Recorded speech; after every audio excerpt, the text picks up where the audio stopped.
A Tale from the Borderland, from Tuscan Folklore and Sketches, public domain reading, circa 1905.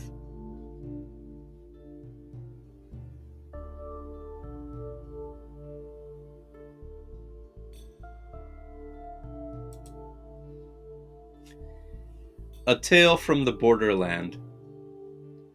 Well, it is a story to take or to leave. I tell it to you as it happened to me. Think what you like about it. The speaker was a spare man of middle height, an Anglican priest, whose long black coat and white band set off a face that might have belonged to a seer of old. Pallid yet not bloodless, with delicately cut mobile nostrils and grey hairs now piercingly bright, now losing themselves in far-off mystery.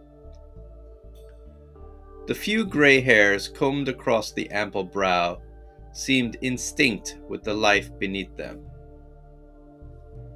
In moments of great spiritual excitement, when the eyes kindled and the nostrils worked, they would appear to rise as into a halo above the inspired pallor of the face, and the cypresses were around us, gloomily aspiring, while the ground on which we sat was alive and gay with the most delicious little pink sisselmans, sweet, everyday human thoughts that come like a smile across the overstrained soul. I was in England then, working in a large northern parish in the midst of dirt, misery, and ignorance, and would often come home exhausted by the sufferings I had seen and could do so little to alleviate. One pouring wet evening I got in very late, soaked to the skin, faint with hunger, oppressed by the thought of the preparation needed for an early communion service I was to celebrate on the morrow. I told Janet to admit no one, that for no reason would I go out again that night, and sat down to dinner. I had hardly begun when the doorbell rang and voices reached me from the hall, that of a woman, evidently a lady, pleading, and Janet's repeating my order. "But," the strange voice insisted, "he would surely know. He would surely come if he knew. It is to see a dying man. Tell him it is to see a dying man, to save a passing soul." The woman's distress and anxiety were so evident that I could remain passive no longer. I called Janet and told her to show the lady in. She was tall, graceful, dressed in black, with a long veil, which she kept lowered, so that I could see the features, but indistinctly. With every sign of agitation, she repeated to me what she had said in the hall. Would I come with her? It was to see a person who must die this night, and all unprepared. I had no heart to refuse, and we sallied forth together, she leading, I following. After some time, I found myself in a better part of the town, where the rows of squalid houses had given place to detached residences, each in its garden. At one of these we stopped, ascended the steps, and I rang. The door was opened by a butler, who had the air of being an old confidential servant. I asked to see the person who was dying. The man looked at me in amazement. "No one is even ill here, much less dying.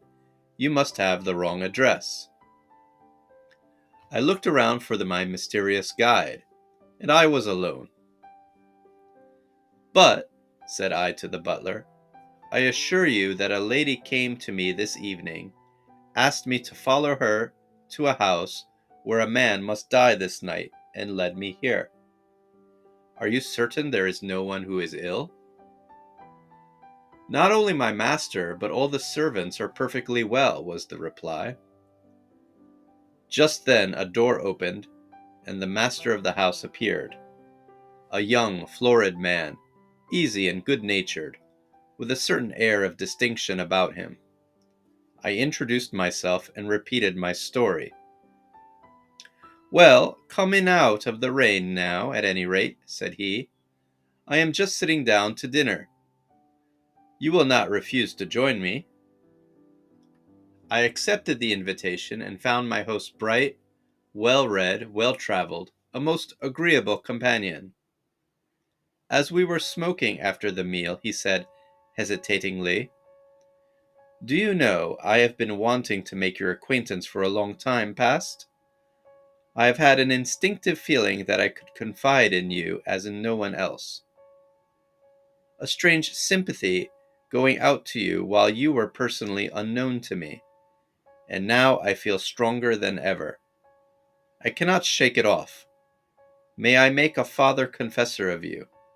I am sick of this life. I want to be at something real." I encouraged him to speak and promised him all the help my experience should enable me to give him. "Well, I will leave you for a little to collect my thoughts," said he. "Be so kind as to remain here." While he was away, I looked around the room and found myself attracted by a picture, evidently a portrait of a lady. I considered it attentively, and to my utter surprise recognized my mysterious visitor and guide. "Who is that?" I asked my host on his return. "That? My mother. She died when I was a child. Yet," with a hesitancy that was almost shamefacedness, "yet I feel somehow as though she were still caring for me." We had a long talk in which he recounted his life, that of a young man about town, and the upshot of it was that he promised to come to the communion service on the following morning. I was at the church very early, waiting anxiously for his appearance. "Do you really suppose he will come?" said the friend who was to help me celebrate, and to whom I had related the strange experience. "You had better give up any hope of seeing him. It was probably nothing but a fit of the sentimentality that follows a comfortable dinner. It took that form because you happened to be with him. I have seen dozens of such cases." Still, I had faith in my convert, and as the service went on and he did not appear, I felt my heart grow big with sorrowful disappointment. I walked home sadly enough. In the hall, I found the butler of the previous evening. He looked white and scared. He was trembling. "Sir, sir," he stammered, "come with me. Come quickly. My master is dead. I found him dead this morning." A silence fell upon us. The cypresses waved mysteriously towards the heavens. My friend's face, with the awe-struck eyes, showing white amid the gloom. "A mother's love," he murmured. "Why should it not compel the forces of material being? A mother's love. Is it not the last relay and ultimate outpost of eternity?"